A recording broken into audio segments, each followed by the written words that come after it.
Bonjour à toutes et à tous, bienvenue ce soir pour un nouveau live des vignerons indépendants de Champagne, Champagne indépendant sur Instagram, avec ce soir Paul Vincent, Ariston du Champagne Aspasie. Nous sommes à Brouillé, dans la vallée de la Marne, dans la vallée de l'Arbre, pardon. Alors je vois qu'il se connaît, je pense.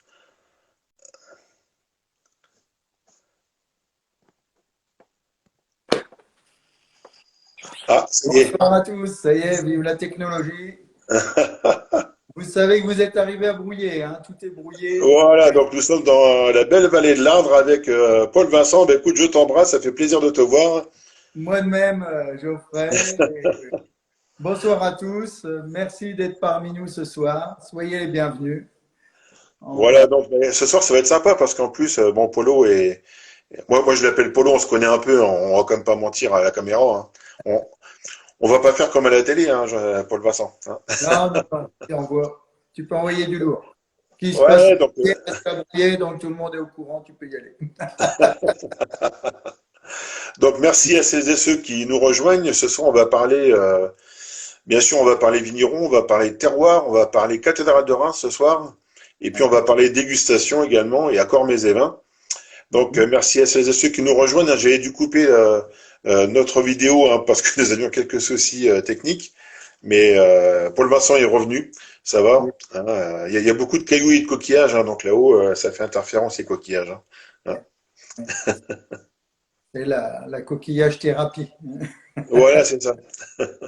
D'ailleurs, je vous invite d'ores et déjà à venir voir Paul Vincent, Caroline hein, et le domaine. Vous allez voir dans la salle d'accueil, il y a, je sais pas où tu as été les chercher, mais il y a beaucoup de coquillages qui sont présentés et je trouve que ça met déjà en forme par rapport à la dégustation que vous pourrez vivre entre guillemets avec eux de manière passionnée bien sûr et alléchante, hein. Ce sera sympa, j'en doute pas. Ok Paul Vincent, bah écoute, comme je l'ai dit, un grand plaisir de te retrouver. Bah écoute, comme d'habitude, hein, je propose que tu nous présentes un petit peu déjà un peu l'historique, parce que je sais que le domaine remonte au XVIIIe siècle, hein, je crois, hein, donc c'est quand même quelque chose d'important, dont on ne souligne jamais assez, entre guillemets, le rôle fondamental hein, dans l'ancrage, entre guillemets, d'un terroir. Donc je te laisse parler, l'historique, et puis après, présente-nous le domaine, avec la partie viticole et la vinif, hein, tout est à toi. Voilà. Bon, eh bien, écoute, merci Geoffrey. Donc, on va commencer par une petite présentation. Donc, je suis Paul-Vincent Ariston. Je m'occupe du Champagne Aspasie depuis quelques années maintenant.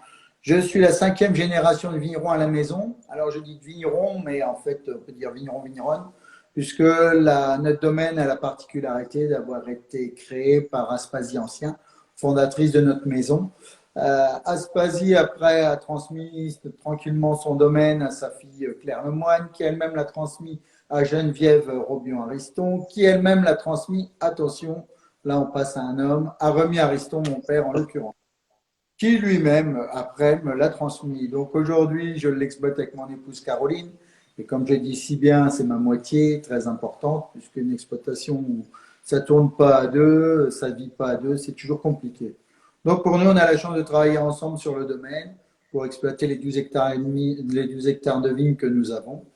De ces 12 hectares, nous sortons les 7 cépages champenois, chose qui est rare, donc pour lesquels vous retrouvez le chardonnay, le pinot noir, le pinot meunier, donc nos grands classiques champenois, mais avec lesquels en plus nous continuons avec le petit mélier, l'arbane, le pinot blanc et notre fameux fromenteau champenois, bien entendu. Donc, tous ces éléments regroupés nous donnent bien de l'occupation et parallèlement à ça, ben, ça nous permet de rencontrer justement nos clients. Donc, après les vinifications, les différentes choses que nous faisons, je vous parle à vous directement, puisqu'on s'est pour certains croisés au vigneron indépendant de Reims ce week-end. Nous étions à Lyon il y a quelques semaines et nous avons passé du bon temps tous ensemble. Donc, c'est toujours un plaisir. Et Euh, puis, je, ce soir, je témoigne, hein, j'y étais, hein, donc on est occupé en fait toute une allée, hein, parce qu'au bout d'un moment, c'est comme ça. On connaît beaucoup de monde, toi et moi, donc ouais. Mais c'est vrai que c'est fort sympathique. Donc, au niveau de notre métier, on a la chance d'avoir tout d'abord bon, je dirais, un travail générationnel qui s'est fait avec une passation de connaissances du métier. Parallèlement à ça, on s'est adapté avec notre temps, puisque les domaines ont évolué, ont grandi, se sont améliorés, optimisés. Aujourd'hui, nos domaines sont revenus, je dirais, aux notions de base même de la production, c'est-à-dire qu'on est très soucieux de notre sous-sol et pour lequel tu vas intervenir passablement, Geoffrey. Ensuite, nous avons donc nos sols, nos pieds de vigne, et avec ce qui nous entoure autour de nos vignes, eh bien, on a cette notion justement de culture biologique, de vin vegan, de haute valeur environnementale qui nous concerne directement. Et pour continuer dans ce domaine, je dirais qu'on fait le nécessaire. Produire des raisins, aujourd'hui, c'est une chose, mais pour les produire, il faut aussi à côté des matériels, des technologies et des choses qui soient moins perturbantes, je dirais, pour la nature. D'où cette chance aussi de bénéficier des dernières technologies, notamment au travail des vignes avec notre Bacchus, qui est notre partenaire, notre bras droit aujourd'hui, tout électrique, auquel on a plaisir à recharger justement notre matériel avec du panneau photovoltaïque. Et pour ne pas oublier justement nos autres qui passent nous dire bonjour, on a les systèmes de bornes électriques pour placer la voiture, le temps de faire une jolie visite et dégustation qui peut durer de 1h30 à point d'heure en fonction des questions, des besoins, des choses à dire. Donc, ma foi, lorsque vous venez à Brouillé, on vous attend de pied ferme et toujours avec le sourire. Et c'est toujours un plaisir de venir nous voir pour la simple et bonne raison, nous vous accueillir, puisque Brouillé, c'est un peu comme le centre du monde. On sait qu'on existe, mais pour nous trouver, c'est jamais évident. Donc, quand vous allez venir, c'est toujours une grande randonnée, une grande aventure à travers des vallons, des plaines et après, une belle découverte de forêts, vignes, culture qui nous permet en fait d'avoir un bel environnement et d'exprimer au mieux justement ce que le sol peut donner à travers nos mains. Voilà, Ok.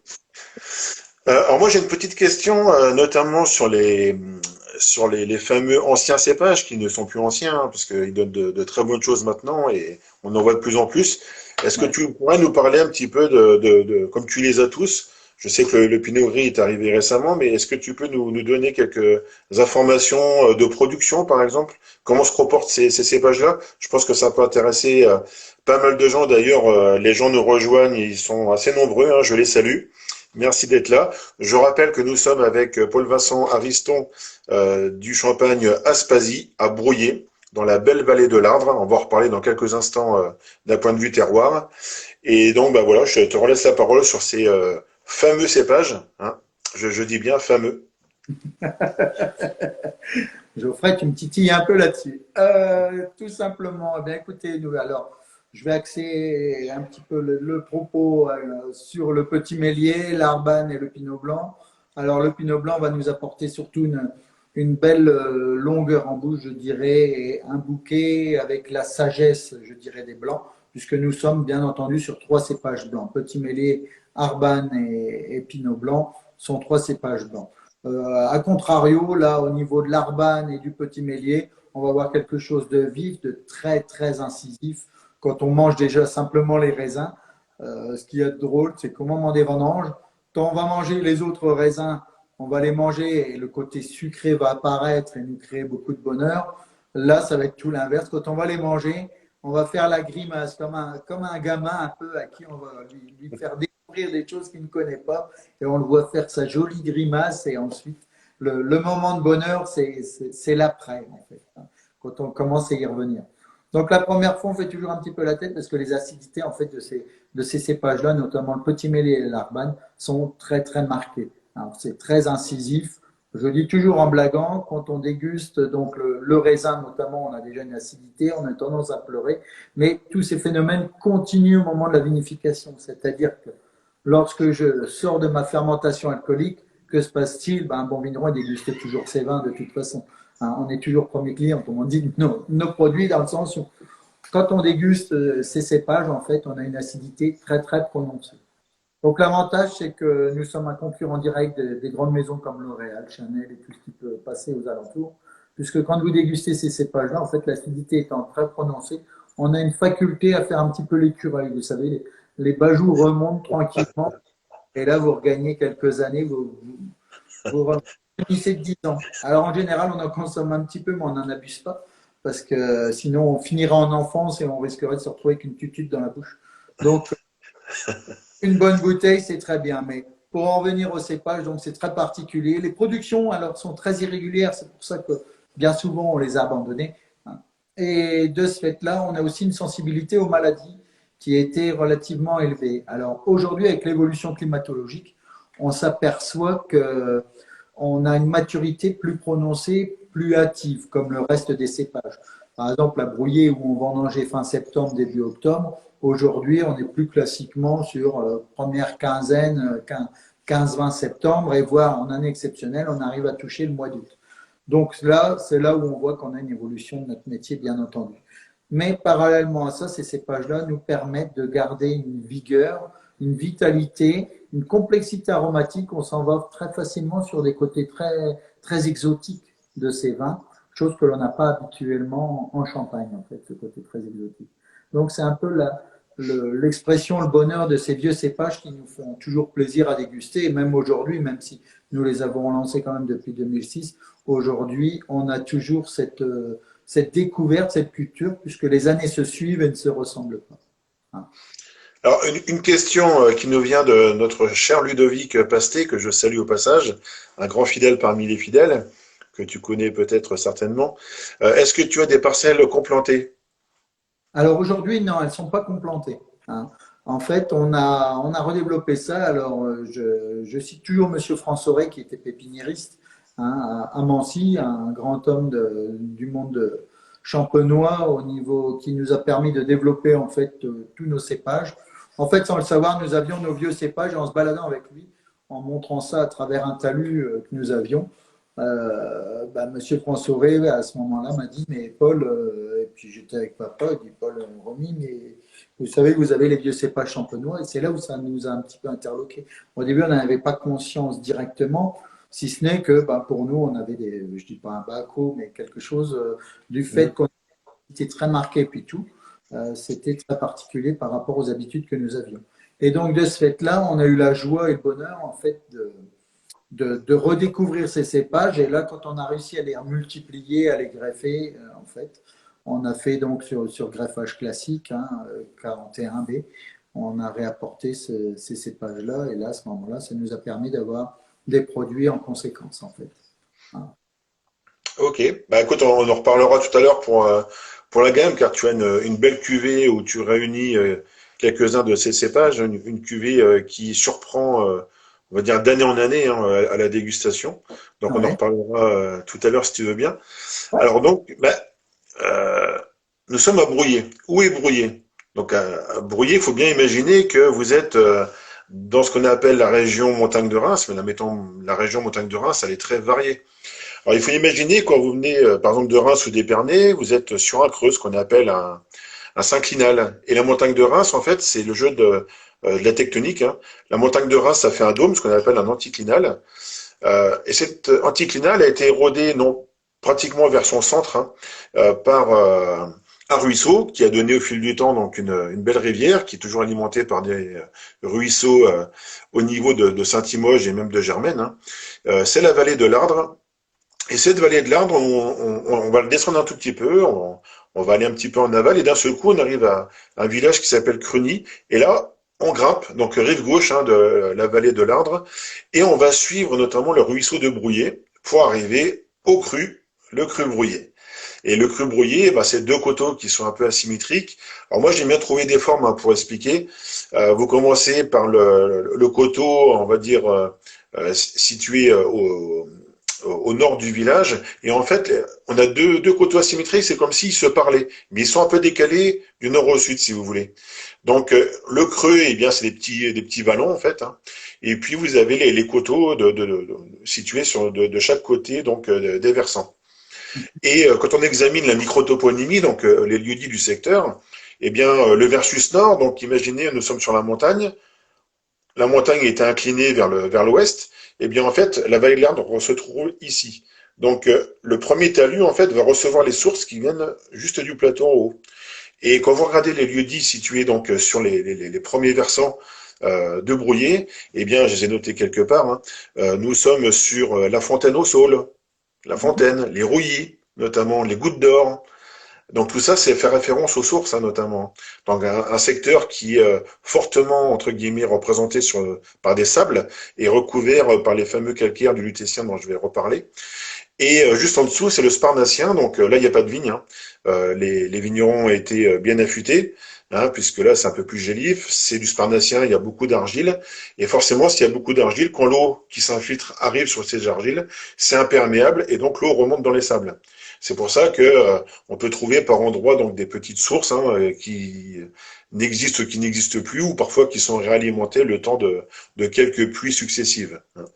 Ensuite, on va arriver sur l'autre partie de coteau, et cette fois-ci, ben, c'est un peu différent parce que entre l'altitude du premier et du deuxième, on est entre 120 et 170 mètres pour le premier, et on va grimper jusqu'à 220 mètres. Donc on a quand même 50 mètres entre l'altitude maxi du vignoble sur le premier versant et sur le dernier versant en remontant vers le sommet de la montagne.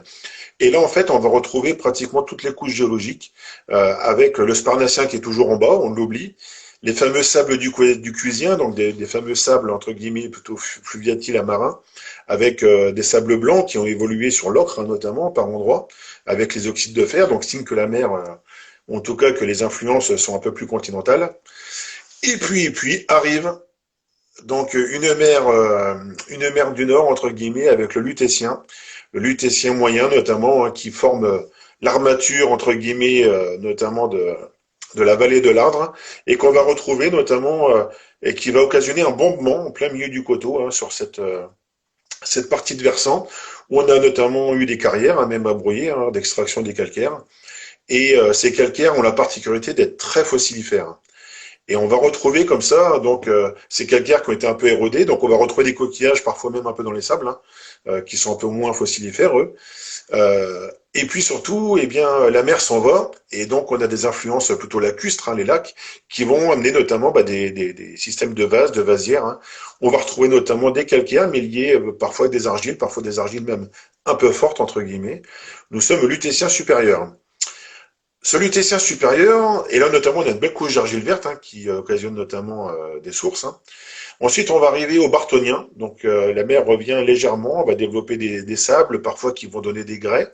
Et puis ensuite on arrive à ce qu'on appelle le Marignésien, donc là on revient plutôt sur des marnes et des calcaires, hein, donc c'est pour ça qu'en haut du coteau ça se relève un peu, parce que l'ossature est un peu plus dure, hein, notamment. Et puis ensuite c'est le Ludien, avec des calcaires un peu silicifiés, qui vont être surmontés par des marnes, une belle couche d'argile, et puis enfin par les pierres meulières, hein, nos fameuses pierres meulières siliceuses, hein, qui vont se retrouver par endroits, selon l'érosion également, sur les coteaux. Donc là, les lieux-dits sont un peu différents, hein. Le plus grand lieu-dit qu'on va trouver vraiment tout à la fin, c'est le lieu-dit Valin, qui fait référence notamment à un territoire habité. Et c'est intéressant parce qu'en bas de coteau, on a un lieu-dit, je ne sais pas si j'ai noté quelque part, hein, qui s'appelle Vers les Tours ou quelque chose comme ça, et c'est pas forcément le tour du village, hein. C'est le tour d'une ancienne fortification. Donc ce sera intéressant de voir un peu ce qu'il y a dedans. Tu nous en donneras peut-être un peu plus d'infos, je ne sais pas. Voilà, on a les larisses, hein, donc les larisses, c'est des friches qui ne le sont plus maintenant, hein, des friches en pente. Voilà, c'est la signification microtoponymique entre guillemets. Et Oui. donc vous voyez, ces alternances comme ça nous donnent à la fois des sables, des couches d'argile, beaucoup de calcaire, des calcaires plus durs, moins durs, etc. Donc tout ce qu'il faut pour faire de jolis assemblages et surtout des vins à forte typicité, notamment dans les fameux calcaires dont je vous parlais. Mais avant d'aller un peu plus loin, bah, je laisse la parole à Paul Vincent qui, bah, si tu souhaites rebondir et puis nous présenter un petit peu ce que tu fais comme champagne, la gamme de champagne. Oui, effectivement, merci Geoffrey. Donc, pour compléter un petit peu tes propos, il est vrai que, bon, grâce au tuf que l'on peut avoir, justement, au cré, au calcaire que tu nous as un petit peu décrit, on y a planté notamment nos chardonnays, où là, on apporte justement cette cuvée, ce fameux cépage dont je dis toujours en blaguant et bienveillant, avec bienveillance, euh, le chardonnay, c'est un peu le chien dans du vigneron. On en plante dans le monde entier, tout le monde en produit. Mais qu'est-ce qui fera qu'on aura vraiment un chardonnay unique à brouiller? Bah, ce sera vraiment son sol, et puis un peu l'homme qui le fera avec la climatologie du moment, bien entendu. Donc pour moi, c'est vrai que c'est important justement que tu aies décrit un petit peu le territoire. Et il est vrai qu'à travers ces différentes natures de sol, ces sous-sols, on retransmette dans le verre peut-être ce que l'on peut trouver comme élément. Et c'est vrai que quand on travaille nos terres, tu l'as si bien dit, on a aussi bien des sables qui vont très bien travailler. Les tufs ne posent pas de problème non plus. Par contre, il est vrai que quand on arrive sur des argiles un peu marquées, un peu forts, par chez nous, on dit toujours que la terre devient amoureuse, hein, est fortement amoureuse. Et ce n'est rien de le dire. Quand on la pratique vraiment, on s'en rend pleinement compte. Hein, les chaussures, voire les bottes, nous emmènent ça. Ça nous permet d'avoir des mollets bien résistants et bien carrés de ce fait-là. Mais on a la chance, justement, c'est vrai, d'y produire des vins qui sont formidables à la fin.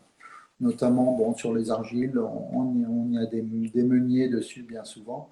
Après, on a sur les argiles au calcaire, on va retrouver un peu de pinot noir et on va retrouver sur nos sables aussi du pinot noir. Et enfin, on apportera sur nos chardonnays et cépages blancs plus sur les terrains plutôt tufus. Tu sais Donc, que le cuvée de sable hein, en pinot noir, ça court pas les rues. Hein. Je dis ça ouais, comme ça. Mais... ouais, on va y réfléchir. Bon, cette année a été un petit peu délicate, Ah dirons-nous. oui, bah oui. Plus que délicate, hein. Bon, chers amis qui nous écoutaient et nous regardaient, c'est une année qui a été très compliquée. Très très faible récolte, on a été un petit peu plus de 100 kilos hectares. Donc ça a été une année très délicate. Pourtant, et on s'aperçoit que finalement les gens qui sont je dirais les plus protecteurs de la nature, aujourd'hui la nature ne nous l'a pas rendu. Bon, bah, c'est tout. Ça fait partie de la vie, ça peut être un petit peu le côté stressant et un petit peu éprouvant du métier. Mais on aspire à avoir de belles années devant nous, grâce notamment, ben, je l'espère, à des jours meilleurs. Et puis on a la chance d'avoir notre blocage aussi qui nous permet d'avoir un stock consistant. Mais le reste du temps, sinon, il est vrai qu'on peut s'amuser grâce à nos différents types de sols à créer des cuvées très intéressantes. J'en expérimente parfois, puis après, je les essaye et je me dis non, allez, c'est pas le moment de sortir ça en bas. Mais pourquoi pas à certains moments. Pourquoi pas des éphémères hein, tu sais, maintenant, ça existe aussi. Hein. Ouais. Ouais. Bon, on a la chance d'avoir ce que j'appelle à la maison des cuvées un petit peu Eternitech. C'est un petit peu le sens des cuvées dans leur devenir. Donc, on crée un peu des micro-cuvées, on les déguste, on les suit, et puis ben, on se demande si on va s'en inspirer, si on va la réaliser, si on l'emmène dans ce concept-là. Donc, à terme, on aura du développement de prévu sur ce sujet, justement. Mais Ah ouais. aujourd'hui, on reste sage quand même. Alors j'en profite pour dire bonjour à nos amis italiens hein, que j'ai vu passer. Là, ils étaient quand même quelques-uns.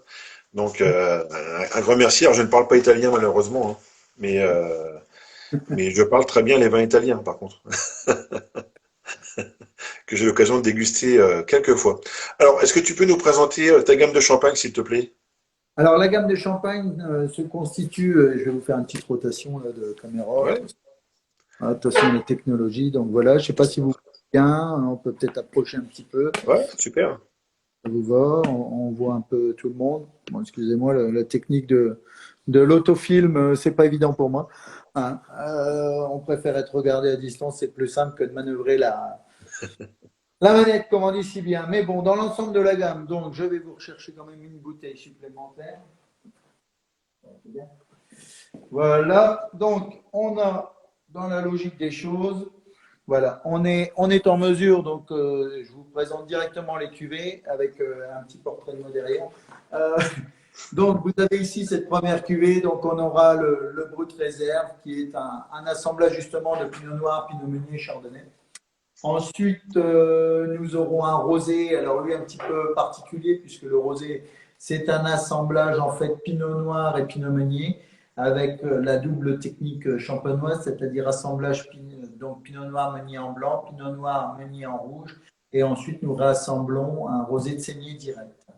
Donc ça se fait pas énormément en Champagne, mais ça nous permet d'avoir un bel équilibre.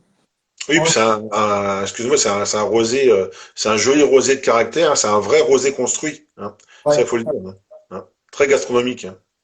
je suis d'accord avec toi, c'est vrai que ça nous rend de superbes vins. Hein.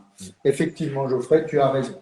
Mais l'avantage de Geoffrey par rapport à moi, c'est que, comme on dit toujours, le cordonnier est toujours mal chaussé dans le sens où on a des belles choses, on a de beaux vins, mais finalement, les gens qui en parlent toujours le mieux, c'est les gens qui gravitent avec nous dans notre univers. Et Geoffrey, tu es une des personnes qui met plus en valeur les produits. Donc, c'est ça qui est fabuleux de se voir ensemble et d'en parler. Exactement. Enfin, Ah oui, c'est un grand plaisir. donc, ensuite, donc, on peut parler du millésime. Donc, là, aujourd'hui, nous passons au millésime 2012.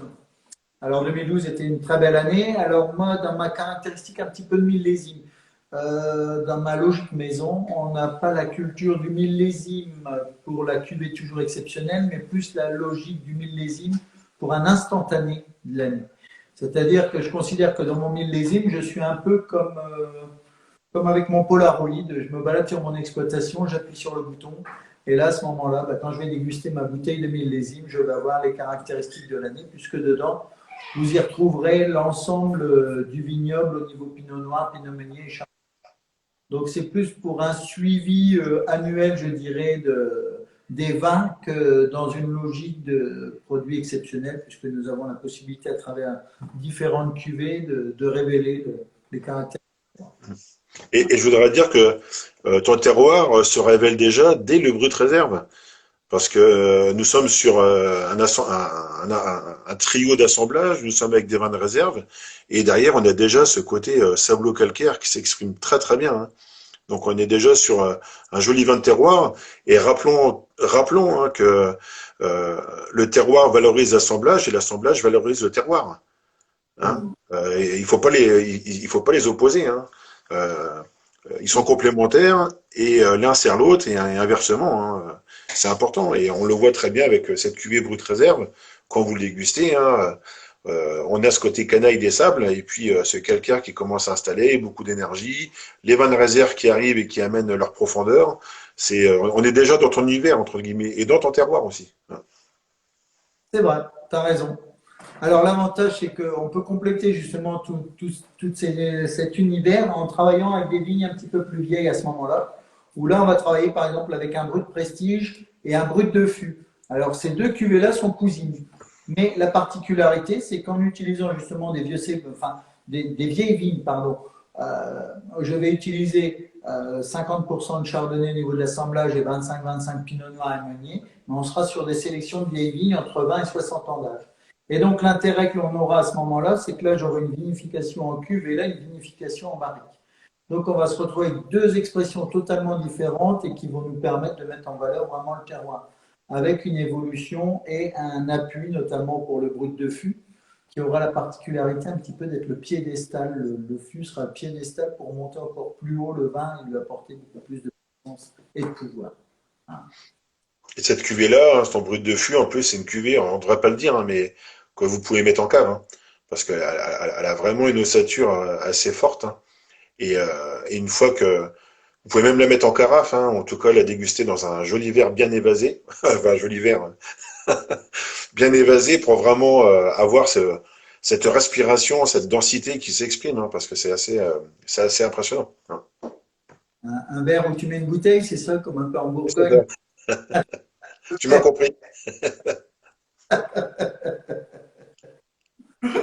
Ensuite, donc, on a. Alors, je vais intervertir les deux bouteilles tout simplement, puisque nous avons le blanc de blanc pour lequel nous allons le déguster ensuite dans la soirée.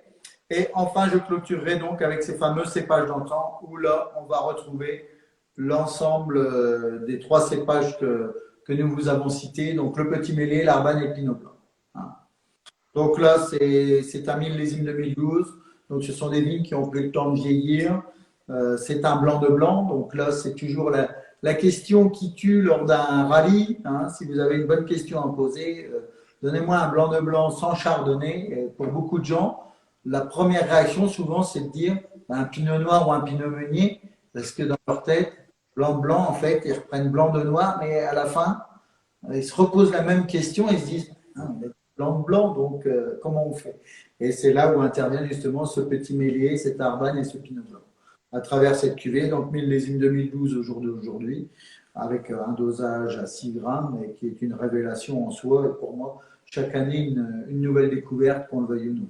Hein, ça reste toujours un progrès de palais, d'expression, de découverte, et ça c'est important parce que même moi, je n'ai pas la certitude sur ces cépages-là. contrairement à nos plus classiques Pinot Noir, Meunier et Chardonnay, que l'on connaît très bien et qu'on porte très bien. Là, on est toujours en phase découverte après une quinzaine d'années du produit, quoi, sans problème. Geoffroy, tu voulais intervenir? Ok. Bah, après, notre fameux blanc de blanc.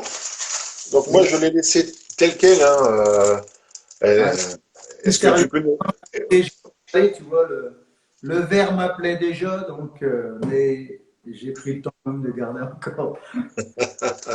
Et j'ai le muselé dessus quand même. Ah, je suis encore un petit peu sérieux. Mais il est vrai que la présentation qu'on fait est très, très bien. Et à juste titre, puisque malheureusement, on oublie bien souvent à travers l'explication des vins, c'est que un des aspects qualitatifs du vin, c'est aussi sa conservation dans sa bouteille. Et l'environnement est très important pour le vin, aussi bien les températures, et notamment, n'oubliez jamais que la lumière est un ennemi du vin. Et là, j'en profite pour faire un rappel parce que les gens, quand vous venez visiter l'exploitation, bah, je vous dis, la cave là, il n'y a pas de lumière, c'est volontaire. Hein. Vous me dites comment vous faites pour bosser. Bah, à la bougie quand on est amoureux, et puis quand on est moins amoureux, bah, on prend le chariot élévateur, et puis on s'éclaire avec les phares du chariot élévateur. Mais c'est très important au niveau présentation. Donc, on met une bouteille claire pour bien présenter le produit. Mais Geoffrey, comme tu l'as si bien montré, on y met une protection autour, puisque la lumière est un très, très grand dégradant de la qualité des vins. Hein. Une même bouteille, vous la prenez, vous la protégez bien, vous faites un essai, vous prenez une bouteille, vous la mettez à la lune et à la lumière dehors. Rien qu'en 3 heures de temps, vous avez dégradé votre vin. Et donc, quand vous voulez déguster votre vin, au meilleur des cas, s'il est bon, ça va. Si on a un léger goût de lumière, au pire des cas, arrangez-vous de le mettre vite, vite, vite avec des légumes parce que vous aurez un goût de chou-fleur. Et au pire des cas, là, vous aurez carrément un goût de merde. Là, je ne peux plus rien pour vous, quoi. Même éviter le poulet à ce stade-là parce qu'il n'y a Oui, plus d'échappatoire. Il y a c'est plus ça. d'échappatoire. Donc, techniquement parlant, la lumière est un ennemi. Protégez toujours bien vos vins, quelle que soit la couleur du verre. Alors, c'est plus sensible en verre blanc, d'où cette protection. Mais sachez que le vin est aussi sensible sur une bouteille verte qu'une bouteille foncée, marron, ou voire des bouteilles noires. Sachez-le, c'est très, très, très important. La protection des vins réside aussi pour la qualité du vin. Et c'est amusant que, que, que tu parles de ça parce que ta cuvée, par exemple, ton rosé, est dans une très belle bouteille d'une couleur un peu chêne, Feuille morte, oui, chêne. ouais, feuille morte. Hein. Oui, parce on a la volonté de protéger au maximum nos vins. Donc là, en fait, la petite entorse, c'est le blanc de blanc. Alors pourquoi? Parce qu'on a une volonté de révéler un peu le terroir. Et dans la notion de blanc, souvent, on veut y chercher quelque chose de très clair, très limpide. Alors que là, à travers cette bouteille blanche, on veut révéler que ce chardonnay a beaucoup de matière, a beaucoup de mâche, a une possibilité, un gros potentiel dessus. Et on le voit directement, c'est la révélation au moment du déballage du papier. Hein, c'est pour ça, Ok. Geoffrey. Bah, on va justement la révéler. Donc c'est un peu la poupée magique, hein, vous savez, et, C'est ça. quand même, hein, mais non, en fait, on enlève simplement le papier. Je vois qu'elle est bien fraîche aussi, ta bouteille. Oui, oui, elle est bien là. Et pas trop, mais juste ce qu'il faut. Ouais, elle est bien. De toute façon, Alors, le grand froid, c'est pas, ça lui plaît pas plus que ça, puisque quand vous avez des vins vraiment de qualité comme les champagnes, il faut mieux toujours, faut ne jamais oublier que c'est un vin avant tout, qu'il faut lui laisser le temps de s'exprimer à travers la dégustation. alors, disons-le, hein, c'est un champagne. Moi, la première fois que je l'ai dégusté, j'étais assez interpellé euh, par sa typicité calcaire, sa typicité énergétique en bouche. Et cette énergie, eh bien, elle vient des calcaires, et ces calcaires, c'est des calcaires du Lutétien moyen. Et donc, nous sommes autour de 45 millions d'années par là. Hein. Ouais. Comment? Oui, je confirme. Ouais. Pourtant, pourtant, tu parais très jeune hein, comme fossile, hein, mais bon, Ça conserve. ça conserve. J'entends Et, euh, un bon et, coup de euh, repas. Hein. et ces calcaires sont réputés pour être parmi les plus fossilifères qui existent, hein. Et nous avons la chance d'en avoir en Champagne. Et on les a alors plus ou moins de manière importante, hein, au niveau fossilifère, parce que quelquefois on a juste des sables, hein, quelquefois on a vraiment des calcaires plus ou moins sableux, et quelquefois on a des calcaires un peu plus durs. Donc c'est une série qui se suit, hein, c'est pas qu'un seul banc, hein, c'est plusieurs bancs comme ça. Et certains bancs ont été utilisés pour faire des carrières en Champagne, hein, notamment dans la vallée de l'Ardre, là où ça affleurait bien, on pouvait faire des carrières entre guillemets pratiquement à ciel ouvert, ou en tout cas pas très loin sous la surface du sol. Et parmi ces carrières-là, eh bien, effectivement, on a eu des extractions pour euh, aller chercher des calcaires pour réaliser notamment quelques monuments que vous retrouvez à Reims, comme la Porte Mars, comme la Place Royale, et notamment la cathédrale de Reims. Et juste avant de faire ce live, eh bien, je me suis amusé à mettre sur mon Instagram, si vous irez voir après ou demain, comme vous voulez, hein, parce que je me tue à dire qu'il y a beaucoup de fossiles sur les pierres de la cathédrale de Reims. Alors, j'en parle déjà depuis un grand nombre d'années, hein. Mais là, je vous ai mis quelques petites photos, j'étais les prendre cet après-midi. J'y ai pensé, j'ai dit, bah, tiens, je vais faire ça. Donc vous pourrez voir un peu, j'essaie de zoomer hein, et que ce soit net, vous verrez justement beaucoup de ces empreintes entre guillemets, parce que les pierres ont été coupées, hein, donc beaucoup de ces empreintes fossilifères. Et vous imaginez sur les calcaires donc où les chardonnays de Paul Vincent vont chercher en nutriments, leur eau notamment. Quand l'eau arrive dans les calcaires, dans les interstices du calcaire, l'eau va grignoter, va éroder ce calcaire et va libérer toutes les molécules marines de l'époque. Les marines, c'est quoi? C'est les sacs, les ressacs, hein, des vagues, etc. Et c'est tout ça qui est enregistré dans une pierre calcaire de cette époque-là, dans la cathédrale de Reims. Donc là, ce qu'on va déguster, c'est une révélation du goût calcaire, de la résonance, de l'énergie de la cathédrale de Reims. Moi, je trouve ça absolument fabuleux, hein. Je présente un petit peu l'habillage de près parce que c'est pas évident d'un petit écran. Voilà. Moi, je vais remettre le papier autour. Tu oses? Faire une dégustation à l'aveugle au moins. Alors, c'est toujours intéressant parce que ça vous offre aussi la perspective de pouvoir déguster un champagne, un chardonnay de calcaire. Quand vous dégustez souvent des chardonnays de la montagne de Reims, vous êtes sur la craie. Donc la craie, c'est un calcaire qui est beaucoup plus ancien, entre guillemets, hein. Faut imaginer que vous passez entre 30 et 50 ans quand même. Donc, 50 millions d'années, pardon. Donc on n'est pas sur les mêmes types de calcaire. Donc c'est vraiment une typicité qui n'est pas celle de la craie. On va retrouver la même sensation globale, mais par contre avec ce qu'on appelle une tension, non pas forcément sur l'acidulé, mais sur le calcium qui est un peu plus incisive entre guillemets. Et ça entraîne également l'acidité d'une certaine mesure. Mais il faut qu'il y en ait au départ. S'il n'y en a pas au départ, il n'y en aura pas à l'arrivée, hein. Le calcium ne fera pas tout, hein. Donc il faut quand même que la vigne aille chercher cette énergie, hein. Et ça n'est pas forcément automatique. Il faut l'entraîner. Et c'est le travail du vigneron. C'est pour ça. On y œuvre tranquillement en travaillant donc les sols, en travaillant la vigne, en la laissant se développer, en sachant que toute l'énergie est épuisée à travers le sol, quand même, la vigne est un outil fabuleux quand même pour retourner travailler les sols, puisque une racine de vigne quand même descend à plus de 15 mètres de profondeur. Donc on imagine bien que la vigne puise, pompe tranquillement tous ces éléments justement à travers le sol. Et Geoffrey, comme tu le dis si bien, on a vraiment une mise en valeur du terroir et c'est vraiment la signature exclusive après de chaque cep de vigne qui va piocher et donner ce côté parfois animal dans le produit en fonction de ce qu'il va trouver en passant. Écoute, sur ces belles paroles, tu as le bonjour hein, de Californie, de Ginger Cat 16, or 16. Je veux dire que ça, Ginger Cat 16. Donc on fait coucou également, hein, c'est gentil. Bienvenue.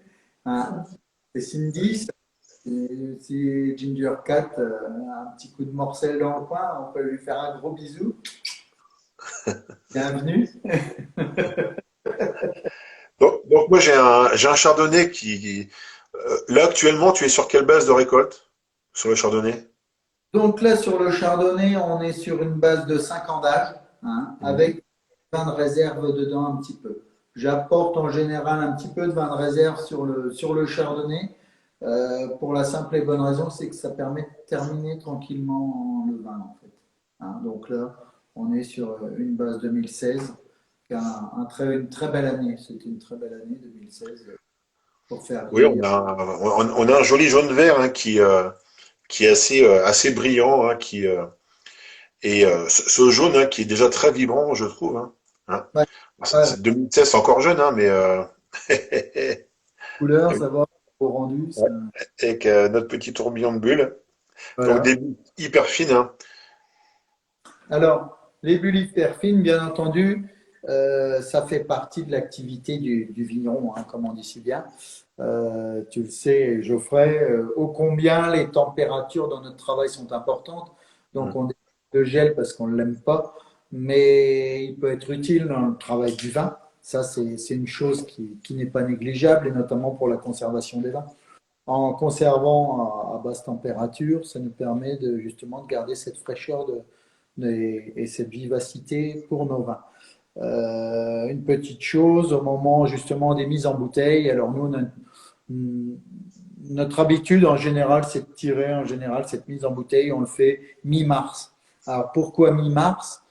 Pour la simple et bonne raison, c'est que, un, au niveau des travaux de vigne, on a terminé en principe la taille, on est à la veille de lier les vignes.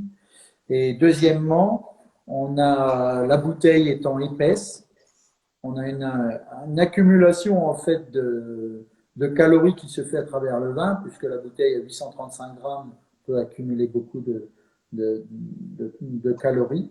Et donc l'objectif, c'est que mi-mars, on retombe sur des températures, je dirais, idylliques pour faire une belle fermentation dans de bonnes conditions, puisque la température en fait de nos vins avant mise en bouteille vont être aux alentours de 12 degrés. Les températures cave vont être dans les mêmes conditions et les matériaux fournis autour, donc le contenant, notamment la bouteille, pourra se retrouver à atmosphère à peu près équivalente aussi. Et une des recettes pour les bulles fines, entre autres, non seulement il y a le vin, la technique même, mais aussi les températures qui jouent. Et donc pour nous, c'est très important d'avoir une bonne conservation de nos vins pour être au top du top de la finesse des bulles, bulles fines, délicates, qui vient chatouiller gentiment le palais, mais en aucun cas qui viendra agresser le palais. Alors moi, je suis hypnotisé par le nez où j'ai une sensation de poussière de calcaire qui est absolument magnifique. Hein. Hein, on a l'impression qu'on est comme ça sur de la fine, de la fine couche entre guillemets de calcaire, avec une note qui est pour moi la note de signature. Hein. C'est la note de petite réglisse, vous savez, les petites réglisses Carensac, qui est vraiment typique des calcaires. Hein. Sur certaines craies, on l'a également sur des craies dures, et sur des calcaires comme ça, c'est un marqueur. Et là, on a bien sûr derrière quelques notes florales, le citron, les bonnes réserves qui amènent un peu de maturité. Hein. Mais d'emblée, le bruit de fond, et c'est plus qu'un bruit de fond parce que ça reste et ça s'amplifie avec l'aération, c'est ce calcaire. C'est impressionnant, vraiment un vin de calcaire qui a beaucoup d'élégance, qui a beaucoup de pureté entre guillemets, et qui offre comme ça une version du chardonnay qui est bien sûr typique, qui est originale, hein, et qui est très aspasienne entre guillemets. L'avantage, c'est qu'on peut travailler en ayant un vin comme ça, on peut voyager à travers le monde très facilement, puisque Ouais. en Asie, nous avons Asie. Donc on peut aller à l'autre bout du monde et vraiment profiter justement de ces expressions de terroir qui reste dans le vin, même en bougeant le vin, même en le faisant voyager. Il a une telle caractéristique et est tellement marqué, il trace tellement qu'en fait, c'est une signature universelle à travers la planète. Où que ce soit, j'aime beaucoup voyager et déguster mes vins à l'autre bout du monde. Alors, quand on est aux États-Unis, là, c'est plus que du bonheur, mais côté Est, côté Ouest, à tout moment, c'est vraiment un plaisir, quand on va en Asie aussi, de redécouvrir ces vins avec une atmosphère différente, mais qui à la fin, on retrouve cette signature vraiment typique de notre maison. Et c'est là où on a vraiment un plaisir à déguster ce champagne. Bon, je la connais déjà, mais bon, on va quand même trinquer. Hein. Ah oui, Hein. hein. Déjà à toi, à la Champagne, à nos amis qui sont derrière leur écran, j'espère, et qui ont peut-être aussi un verre en main. Absolument, avec une bonne flûte de champagne, notamment de la Spazia, j'espère que les caves sont pas à court. Sinon, vous n'hésitez pas, passez un coup de fil à Caroline ou à Mel. Elle s'occupera de votre cas. Pas de vodka à boire, hein, de votre. Alors, Mais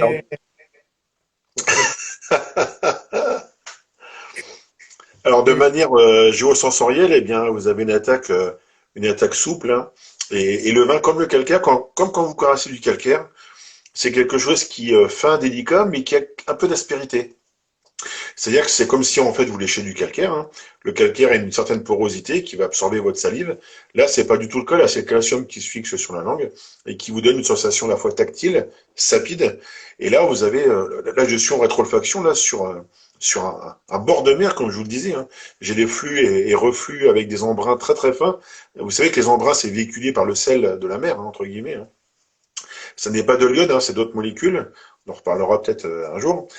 Et c'est véhiculé. Moi, j'ai tout ça dans le palais. Et les vins de réserve, vous savez que le calcaire, c'est une lame de fond. Et quand ça vieillit, ça se dépose et ça fait de la crème, entre guillemets. C'est une image, hein. Et là, on a ça. C'est-à-dire que vous avez ce côté franc, la franchise du calcaire. Et puis, vous avez ces vins de réserve en fin de bouche qui se déposent là. Et qui forment une empreinte grasse. C'est comme si l'eau de mer s'en allait et qu'on avait comme ça un calcaire gras qui s'offre à vous. Et vous êtes à la fois sur le coquillage, à la fois sur les embruns, à la fois sur un fruité qui commence de plus en plus à s'exprimer, qui éclot, hein. Et c'est vraiment une très jolie cuvée, hein, d'apéritif, de plat. Moi, j'imagine tout de suite les Saint-Jacques, les petites aiguillettes de Saint-Pierre, etc., etc. Quelques beaux fromages de chèvre mi-frais, même de la brebis ici. Enfin, et, et que de surprise à l'aération, quoi, hein. c'est vrai que c'est. T'as raison, Geoffrey, c'est fabuleux. Et les accords mets et vin, en fait, on est toujours surpris à tester justement le blanc de blanc comme ça, mais le blanc de blanc, on peut l'emmener jusqu'au dessert même. Hein, on arrive à le marier avec des choses très surprenantes, un petit peu sucrées, un petit peu crémeuses justement. Et c'est là où fait ressortir vraiment le chardonnay, son sol, son terroir. On arrive à une belle complexité avec. Et ça, c'est vraiment un produit fabuleux. Alors, Ludovic, hein, qui nous dit de tester dans un verre style Zalto. Effectivement, hein, moi là, j'ai un Spiglo expert Mhm. parce que j'ai pas pu prendre mes Riedel en passant, mes Riedel champagne. Mais effectivement, on a les Alto, on a les Lehmann, etc. Chaque vin s'exprime dans un verre bien typé, hein, bien évidemment. Et certains verres, même d'une gamme d'un élaborateur, va faire vibrer une cuvée dans la gamme, ou peut-être toute la gamme, hein. Mais c'est important de bien choisir ses verres, effectivement, pour mettre en valeur. Là, en l'occurrence, ce qui est vraiment une typicité ici, c'est vraiment ce calcaire qui résonne. Et c'est important de trouver un joli verre. Moi, j'ai un verre qui est sympa, mais j'ai aussi des vins de réserve qui arrivent beaucoup plus vite que d'habitude. Et, euh, et effectivement, selon le style de verre, eh bien, vous allez jouer soit avoir un peu plus de calcaire, soit avoir un peu plus de fleurs, de fruits, de vin de réserve, soit les deux, tout de suite, soit l'un, soit l'autre, hein. Le monde, entre guillemets, de l'AVRI, c'est un monde fabuleux. Et chez vous également, hein, testez, hein, vous pouvez jouer comme ça avec vos convives, avec deux, trois verres, hein, pour l'apéritif ou autre, hein. Et vous allez voir que les vins vont évoluer différemment et vous offrir une dégustation complètement nuancée et même des accords mets et vins nuancés. On est d'accord, Geoffrey. Effectivement, le produit est vraiment super sympa. Il y a un vin comme ça, en fait, il n'y a pas de lassitude à le déguster parce que c'est une révélation à chaque minute qui passe. Ah, mais On c'est que retrouve du bonheur, hein. exprime, on passe par différentes notions aromatiques, visuelles, et tout l'ensemble en fait de ce vin avec le temps nous emmène à voyager, à traverser le temps, et c'est vraiment très agréable. Moi, dans ma partie je dirais dans mon travail, mon malin plaisir, je prends une flûte de champagne, par exemple, ou même mes vins tranquilles. Je les déguste à l'instant T. Et le plaisir, c'est de poser le verre et de repasser une demi-heure après, reprendre le verre, le remettre au nez, le remettre un peu en bouche. Et au fur et à mesure, on a cette révélation, comme tu disais, Geoffrey, ce sol qui voyage, qui est très énervé au début, puis après qui tout doucement se dépose. Et la tapis, c'est aussi bien le nez qui s'enrichit et le palais qui est emmené dans le temps. Le produit marque et trace tranquillement à travers le temps. Et ça, c'est quelque chose de fabuleux. C'est ce que j'aime beaucoup dans les vins, c'est avoir quelque chose qui vit avec moi et qu'on peut emmener dans le temps. Chose qu'on ne rencontre pas toujours. Et ça, c'est une de nos particularités à la maison, c'est vraiment d'exprimer ce que la nature nous a donné. Et c'est la plus dure, je dirais, une grande année. C'est facile à gérer, c'est pas du boulot. Mais c'est l'année délicate où là, vous devez emmener le produit pour que tout à la fin, ben, le champagne soit la révélation parfaite de ce qu'on a pu faire, alors que les conditions originales n'étaient pas là toujours pour faire quelque chose de génial. Mais avec le temps, on y arrive, et là, quand on déguste les vins, c'est quelque chose de fabuleux. On les apprécie énormément, et doublement quand on a Geoffrey qui nous complète et parfois nous décrit et sert un petit peu de miroir. C'est là la faculté et tout le bonheur de connaître Geoffrey, c'est qu'il a une vision différente de notre métier dans le sens où Geoffrey est capable de regarder de loin ce que nous faisons de près. Comme on dit toujours, quand on a le nez dans le guidon, on n'est pas toujours apte à prendre suffisamment de recul pour appréhender ce que l'on fait. Mais grâce à Geoffrey, on satellise et ça nous permet de s'ouvrir et de mieux percevoir nos produits, justement. Il faut que j'essaye la station spatiale internationale hein, pour prendre du recul parce que. Ouais, si vous voyez une station spatiale ou notre astronaute qui va bien, hein, Thomas Pesquet, puis on peut peut-être lui confier quelques flacons de champagne pour voir comment ça se révélerait avec un peu plus d'altitude. Mais vous qui êtes derrière votre écran, moi je l'ai fait hein, l'expérience hein, parce que je suis un peu fou comme ça, mais enfin apparemment.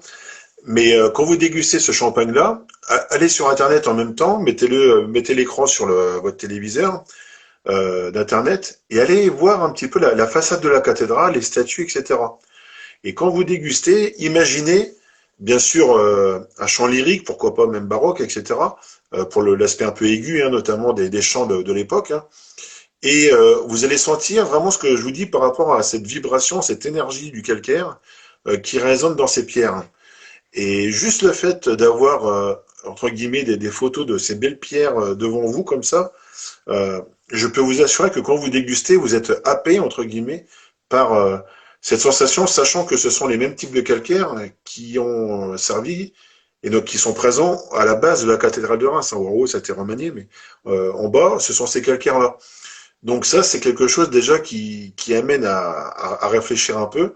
Et quand vous avez cette sensation qui est palpable dans un verre de vin, bon ben moi j'ai qu'un mot à dire. Déjà, merci la nature, merci le vigneron et la vigneronne aussi, parce que c'est l'humain qui nous rend cette chose-là palpable. Hein, les conditions naturelles, ce flot, ce reflux de vagues qui déposent des coquillages qui sont emprisonnés par une couche d'argile au-dessus, etc., ou par un rosseau de sable très calcaire hein, qui va être digéré, c'est le calcaire va se prendre et de plusieurs millions d'années après, elle va être révélée par des personnes qui travaillent dans les carrières, qui vont être mises en œuvre, je dis bien en œuvre, hein, pour élaborer la cathédrale. Et puis d'un seul coup, nous avons un vin comme ça. Et moi, je passe devant la cathédrale. Maintenant, je peux vous dire, ça fait déjà de nombreuses années, hein, mais que je ne reçois plus la vision de la cathédrale comme avant. Et à chaque fois que je vais dans la cathédrale, je pense à Apollo, à Paul Vincent, Champagne-Aspasie. Et quand je vais dans les allées, hein, vous avez à peu près plus de 130 mètres hein, où vous passez au travers de calcaire du lutétien moyen qui sont riches en fossiles. Et si vous ne recevez pas l'énergie, eh bien, bon, bah, buvez un coup, puis ça passera. Vas-y, vous retrouverez l'énergie. Merci Geoffrey en tout cas pour ces commentaires. S'il y a des questions, n'hésitez pas à les poser. On est là pour essayer d'y répondre. Bah, écoute, mon Polo, je pense que c'était un très joli live. Hein. Je te remercie pour ta participation. Et il n'y a pas de quoi. C'est C'était avec. un énorme plaisir d'être avec toi. On se connaît bien un peu, hein, donc le plaisir est décuplé, hein, bien évidemment. D'autant plus que cette cuvée-là, bon, je la suis depuis un moment aussi et elle ne met pas tout le temps. Hein, voilà. On est sur des vins de roche, des vins de lieu qui expriment le vigneron, qui expriment la terre, la roche, dans ce qu'il y a de plus pur, en alliant le savoir-faire champenois. Et quand tout cela est réuni, bah, ça donne des émotions. Alors, je ne vais pas pleurer, hein, mais ça donne des émotions qui sont ressenties jusque dans l'estomac et ça remonte jusque dans le cerveau et ça fait battre le cœur. Hein. C'est plein de calcium et plein de ligoléments. Donc n'oublions pas quand même la modération, parce qu'il y a quand même 12% d'alcool.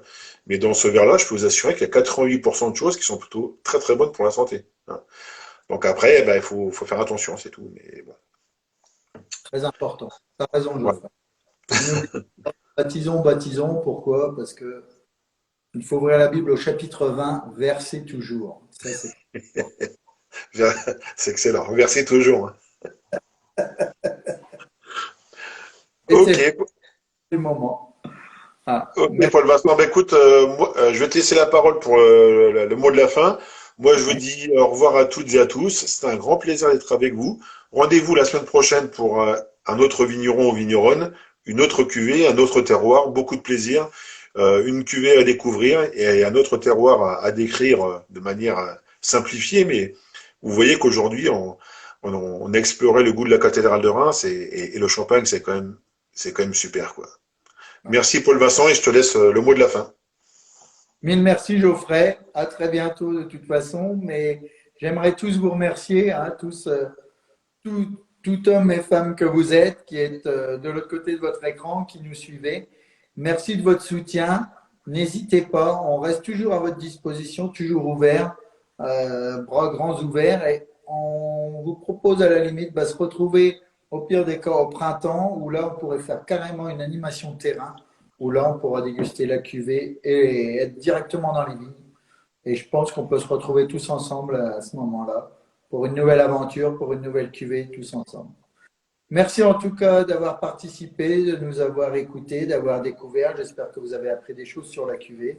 J'espère que Geoffrey vous a fait voyager à travers le temps, les monuments, la nature, et puis que en étant chez vous tranquillement avec votre bouteille de champagne Aspasie et notamment le blanc de blanc, vous aurez beaucoup de plaisir à repenser à ce que vous avez entendu ce soir. Voilà, je vous souhaite une bonne soirée. Et puis, je vous dis à très très bientôt donc au Champagne Aspasie. Merci Geoffrey, merci à tous et je vous embrasse tous. À bientôt. Thank you, bye bye, and ciao. Je m'efface.